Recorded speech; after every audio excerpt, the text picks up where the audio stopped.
Hello, and welcome to the Europe Vlogs. Last year, in the summer of 2019, I took a cruise around parts of Europe in celebration of my best friend graduating from grad school.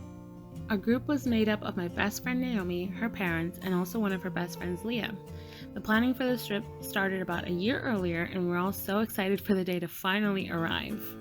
On the day of our flight, we all met up and shared a shuttle to the airport. We made it there with plenty of time to spare, and then even more than we thought because our flight was delayed.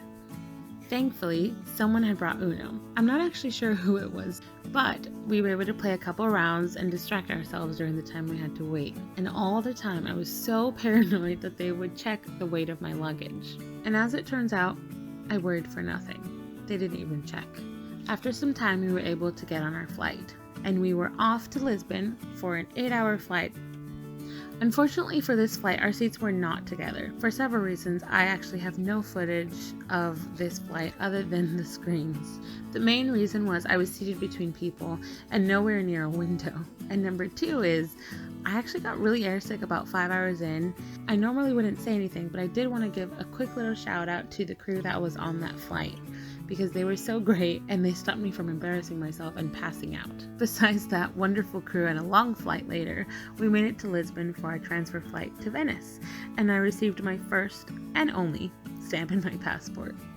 The next flight was pretty uneventful and not that long, and soon we landed in Venice. The first couple of things we did upon arrival was to get our luggage and get some grub, get some food. And of course, you cannot be in Italy and not have pizza as your first meal. So we did, and it was pretty good, but definitely not the best out of the whole trip. After that, we went to the bus stop and found the bus that would take us to the place where we were staying for the night.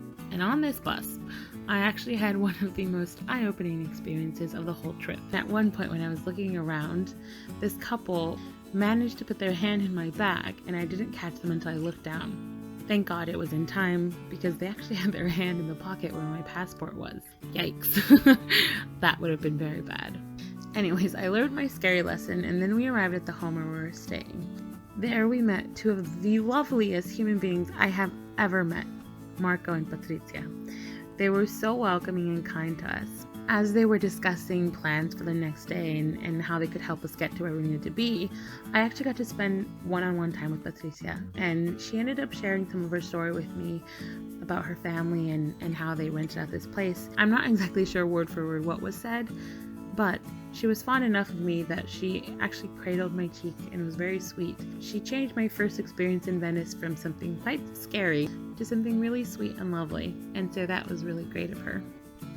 And in saying that, I do think this is the perfect spot to end the first video, because the next day is when we finally get on the cruise ship and get to explore the wonderful parts of Venice. But of course I wouldn't want to give that all away in one video. So, if you're interested, there should be another video up soon, and I hope you enjoy it.